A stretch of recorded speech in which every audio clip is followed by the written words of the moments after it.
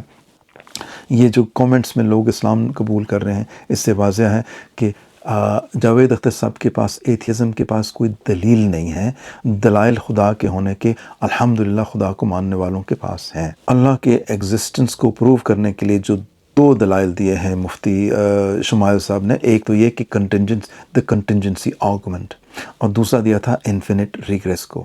تو جو infinite regress ہے وہ تو یہ پروو کرتا ہے کہ اللہ کو کسی نے نہیں بنایا، اللہ خود سے ہے، ہمیشہ سے ہے۔ اور جو پہلا آرگومنٹ ہے کنٹنجنسی آرگومنٹ، یہ وہ پروو کرتا ہے کہ ہر چیز کو بنانے والا اللہ ہے، کوئی چیز اللہ کے بغیر ہو نہیں سکتی تھی۔ کیسے؟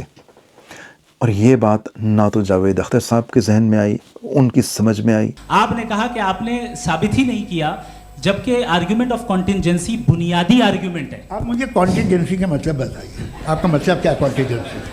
کانٹینجنسی کا مطلب یہ ہوا کہ ہر وہ وجود جو کسی بھی چیز کا پابند ہے، ہر وہ وجود یا ہر وہ چیز جو اپنے ایگزسٹنس میں کسی بھی چیز کے پابند ہے اور اس سے باؤنڈ ہے، اس کو اس کی ضرورت ہے، اس پر ڈیپینڈ کرتی ہے، تو ظاہر سی بات ہے کہ اس کا کوئی نہ کوئی کاز ہوتا ہے۔ یہ تو عقل کی بات ہے۔ نہ باقی تو ایتھیسٹ سے اس روم میں ان کو بھی سمجھ نہیں آئی۔ کنٹنجنسی آرگومنٹ میرا خیال ہے کہ میں آپ کو، آڈینس کو، ملحدوں کو، ایتھیسٹ کو سمجھانے کی کوشش کرتا ہوں۔ کنٹنجنسی کا مطلب ہے کہ وہ جو کسی کے اوپر ڈیپینڈ کرے اپنے ایگزسٹنس کے لیے، اپنے وجود کے لیے، اپنی بقا کے لیے۔ مثلا انسان جو ہیں وہ سارے کے سارے پانی پہ ڈیپینڈ کرتے ہیں، کنٹنجنٹ ہیں، ان کا انحصار ہے کسی اور پہ، وہ خود سے نہیں رہ سکتے۔ تو اسی طرح آپ پلانٹس کو دیکھ لیں، پلانٹس کو پہ پانی ملتا ہے، پلانٹس کاربن ڈائی آکسائڈ لیتے ہیں، ہیومنز آکسیجن لیتے ہیں، ہم کاربن ڈائی آکسائڈ ریلیز کرتے ہیں تو پلانٹس کو ملتی ہے، وہ آکسیجن ریلیز کرتے ہیں تو ہمیں ملتی ہے، ایک دوسرے پہ ڈیپینڈ کرتے ہیں، پانی پہ ڈیپینڈ کرتے ہیں، الٹیمیٹلی ہم سورج پہ ڈیپینڈ کرتے ہیں، پوری کی پوری دنیا والے۔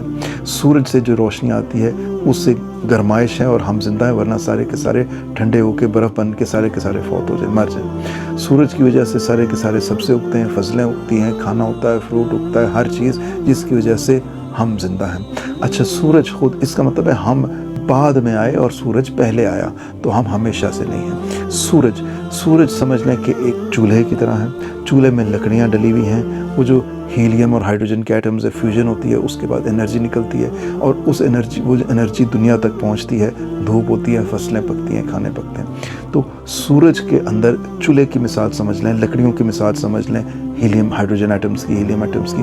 تو جو لکڑیاں کوئی ڈال نہیں رہا اس میں، لکڑیاں جو موجود ہیں وہ جل رہی ہیں۔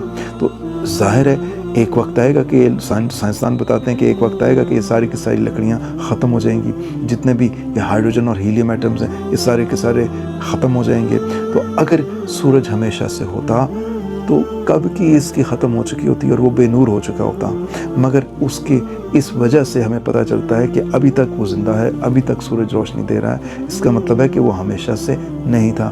تو کائنات کا یہ حصہ جسے ہم سولر سسٹم کہتے ہیں، یہ کب ہمیشہ سے نہیں تھا، ثابت ہو گیا، یہ کبھی نہ کبھی وجود میں آیا تھا، اس کو کسی نے وجود دیا ہے۔ تو کائنات کے اس حصے کو، جس کو ہم دیکھ سکتے ہیں، جس کو ہم چاند تک جا کے پہنچ سکتے ہیں، جس کو آبزرو کر سکتے ہیں، جس سے لرن کر سکتے ہیں، کائنات کا یہ ٹکڑا، یہ جب ہمیں پتہ چل گیا کہ یہ ہمیشہ سے نہیں ہو سکتا، تو اس کا مطلب ہے کہ باقی ساری کی ساری کائنات بھی ہمیشہ سے نہیں ایگزسٹ کر سکتی، اس کا کبھی نہ کبھی وجود ہوا ہے۔ جس طرح آپ چاول کے چند دانوں سے باقی سارے چاول کا اندازہ لگا سکتے ہیں، روٹی کے ایک ٹکڑے سے باقی روٹی کا اندازہ لگا سکتے ہیں، کائنات کے اس حصے جسے ہم اپنا سولر سسٹم کہتے ہیں، جو یہ بتاتا ہے کہ ہمیشہ سے نہیں تھا، یہ کہ کبھی نہ کبھی اس کا وجود ہوا ہے، کسی نے اس کو وجود دیا ہے، باقی ساری کائنات کو بھی کسی نے کبھی نہ کبھی کسی نے وجود دیا ہے۔ اس طرح سے ہم سائنس کی مدد کے بغیر یہ ثابت کر سکتے ہیں۔ سائنس کی مدد لیں تو سارے کے سارے سائنسدان پوری دنیا کے متفق ہیں کہ 13.8 بلین ایئرز پہلے کائنات کا وجود ہوا۔ اب کامن سینس استعمال کریں، بھئی آپ اپنی بیگم سے کہیں کہ مجھے کھانا دے دیجئے تو وہ کھانا آپ کو آئے ہی نہیں، اور آپ اس سے پوچھیں اگر آپ ایتھیسٹ ہیں تو وہ آپ کہیں کہ کھانا کیوں نہیں آیا، تو بیگم کہ کھانا خود بخود جب بن جائے گا اور خود بخود ٹیبل پہ آ جائے گا تو آپ خود بخود کھا لینا۔ پھر وہ آپ اگر پوچھیں گے وہ ایتھیسٹ ہیں، آپ اس سے پوچھتے ہیں کہ خود بخود کھانا بن نہیں سکتا، بناؤ گی تو بنے گا، تو وہ کہے گی آپ کو، ایتھیسٹ کو، کہ پوری کائنات آپ کہتے ہیں خود بخود بن گئی 13.8 بلین ایئرز پہلے، تو کھانا کیوں نہیں خود بخود بن سکتا؟ میں نے نہیں بنانا آپ کا کھانا، خود بخود بنے گا تو کھانا۔ اسی طرح ایتھیسٹ صاحب، جب آپ درزی کے پاس کپڑے سلوانے جاتے ہیں تو درزی اگر اللہ پہ یقین رکھتا ہے تو اس کو آپ کے کپڑے نہیں بنانے چاہیے، وہ آپ اس سے پھر جب جائیں ہفتے بعد میرے کپڑے بن گئے کہ نہیں بن گئے، تو وہ آپ کو کہے گا درزی یہ جو کپڑے ہیں یہ خود بخود جب بن جائیں گے تو آ کے لے جانا۔ تو آپ کہیں گے خود بخود درزی صاحب کوئی چیز بن نہیں سکتی، آپ سیئیں گے تو میرے کپڑے سلیں گے۔ تو درزی کہے گا کہ جناب آپ تو کہتے ہیں کہ 13.8 بلین ایئر سال پہلے کائنات خود بخود بن گئی تھی، تو کپڑے کیوں خود بخود نہیں بن سکتے؟ بنیں گے تو آپ لے جانا۔ کامن سینس ہمیں بتاتی ہے کہ جو چیز بنی ہے 13.8 بلین ایئرز پہلے، خواہ سائنس کے ذریعے آپ کو پتہ چلے یا اس سولر سسٹم کو آبزرو کر کے، چاند کو آبزرو کر کے، سورج کو آبزرو کر کے، درختوں، ہیومنز کو، پانی کو، آکسیجن کو، کاربن ڈائی آکسائڈ کو آبزرو کر کے کہ یہ سارے کے سارے کنٹینجنٹ ہیں، ایک دوسرے پہ انحصار کرتے ہیں۔ تو کوئی بھی کنٹینجنٹ چیز جو ہے وہ خود نہیں آ سکتی، اس کو کوئی نہ کوئی چیز وجود دیتی ہے۔ اگر اس کائنات کی اگر ہر وجود کنٹینجنٹ ہی ہوگا، یعنی کہ وہ خود سے آ نہیں سکتا، تو اس کا مطلب ہے کوئی چیز کبھی بھی وجود میں آ ہی نہیں سکتی، کیونکہ ان کو وجود دینے والا کوئی نہیں ہے۔ تو اس کا مطلب ہے کوئی ایک نہ ایک تو ہوگا جو کنٹینجنٹ نہیں، جو بے نیاز ہے، جو کسی پہ ڈیپینڈ نہیں کرتا، جو خود سے ہے، اور وہ ہے اللہ سبحانہ و تعالیٰ، کریٹر، گاڈ۔ کیونکہ اگر گاڈ نہیں، خود سے نہیں، تو باقی ساری چیزیں تو کنٹینجنٹ ہیں، ایک دوسرے پہ انحصار کرتی ہیں، وہ وجود پا ہی نہیں سکتی جب تک کہ ان کو کوئی نیسسری ایگزسٹنس، یعنی کہ جس کا خود سے وجود ہو، ہمیشہ سے وجود ہو، جب تک وہ وجود نہ دے تو وہ وجود میں آ نہیں سکتی۔ یہ ہے دا کنٹینجنسی آرگومنٹ، اور اس آرگومنٹ کی جاوید اختر صاحب نے بارہا کہا ہے کہ مجھے تو یہ لفظ ہی سمجھ نہیں آ رہا، مجھے تو یہ مطلب ہی نہیں سمجھ آ رہا، مجھے سمجھائیں۔ مفتی شمائل صاحب نے سمجھانے کی بڑی کوشش کی مگر ان کی سمجھ میں نہیں آئی۔ السلام علیکم ورحمۃ اللہ۔ Whenever you try to use the cosmological argument to prove to atheists that God exists, they respond with the question that if everything that exists requires a creator, then who created God? How would you respond to that? There are two types of existences. One is contingent existence and one is necessary existence. Contingent existence means that you need some other cause, some other reason to come into existence, and you need other things to keep existing. For example, parents, offsprings, food, water and air. Now, on the other hand, necessary existence means that your existence does not depend upon anybody or anything else. So, necessary existence is timeless, spaceless and immaterial. And there is only one necessary existence, and that is God. Okay, so every being must be either contingent or necessary, and since every being cannot be contingent, it follows that there must be a necessary existence which all the contingent beings rely and depend upon. Yes, that's right. Contingent existence, universe and everything inside it has got contingent existence. It depends upon necessary existence to come into existence. Necessary existence is only God, therefore it can be concluded that God created the universe. My question is then, how can you prove that God is uncreated? Well, if the atheist says and insists that God also has contingent existence, okay, let's assume for the sake of argument that existence of God is also contingent. So the God that created the universe, if that God's existence is contingent, it means that God needs to be created. So imagine there's no universe, there's no God, because God needs to be created. So who would create God so that God can create universe? Maybe a second God, God number two. God number two. That's fine, but God number two does not exist as well. So who would create God number 2 then? The third God, God number 3. Third number. So God number 3 does not exist either. So if you keep on going back to to infinite regress, none of the gods exist, because all the gods have got contingent existence. They need somebody else to create them. So if gods have contingent existence, gods cannot exist, universe cannot exist, nothing will exist. But does the universe exist? Yeah. It exists. It means that God that created the universe does not have a contingent existence, but it has necessary existence. That's why everybody and all universe exists. In the Quran, in Surah Ikhlas, it describes Allah as being a Samad, which means the self-sufficient. So by definition, he cannot be dependent or contingent on any other being if he's self-sufficient. And it goes on straight after that to say that he does not beget, nor was he begotten, which follows on from that, because if he was begotten, he would depend on someone else for his existence, whoever begot him. And then it finishes off by saying that there's none comparable to him.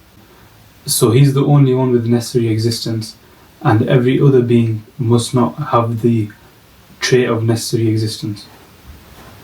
Well, this contingency argument settles another issue. Some people claim that Jesus is God, and over here we've seen that. What was the name of the mother of Jesus? Mary.